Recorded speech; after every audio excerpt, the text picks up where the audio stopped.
So now I'm going to demo my implementation for the format one kind of images, which basically I'm doing by importing the libraries first, the required libraries for data preprocessing and modeling, as well as data visualization.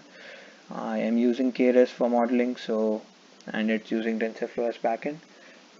Right here, I load the data and all the CSV files that are needed to capture the data. Here is a data frame called train images, which contains the training data. Each and every row here represents a single image, and it has the vector has a dimension of 1 cross 1024, 1024 because each and every image has a dimension of 32 cross 32, which is flattened into 1 cross 1024. And here is their respective labels in train underscore labels.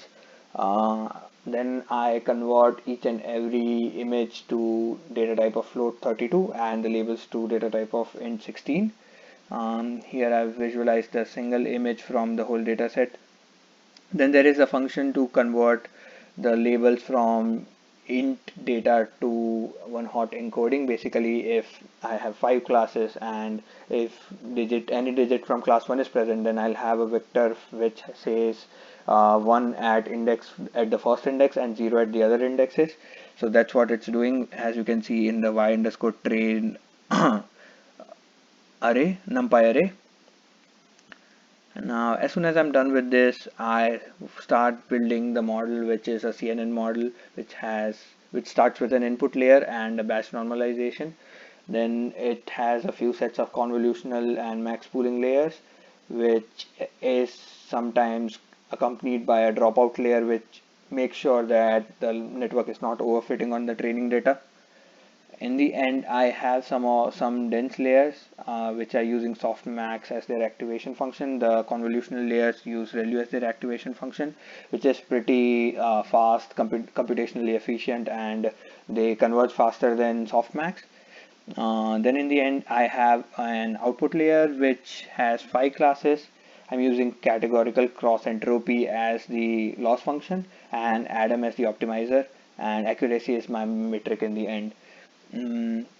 So I create an object for that model, and intermittently while I'm training, I'll be saving the best models that are generated so that I don't lose it.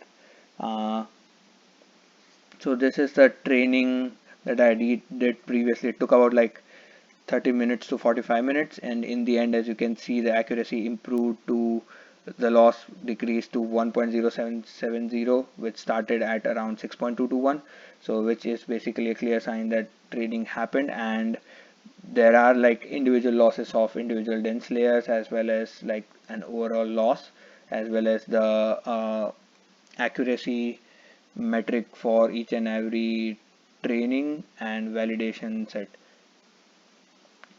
Now I am loading one of my best models, the latest best model that was saved in the local drive, and I'm evaluating scores for it. So these are the scores for it. The first digit accuracy came at around 99.95%, which is pretty much perfect, and followed by subsequently the other digits. This is a model summary of the whole network. Now this is the plot for each and every digit and their accuracy, and in the end I'm just like outputting the average accuracy for the whole model, which comes at around 91.68%. So that has been my implementation for format 1.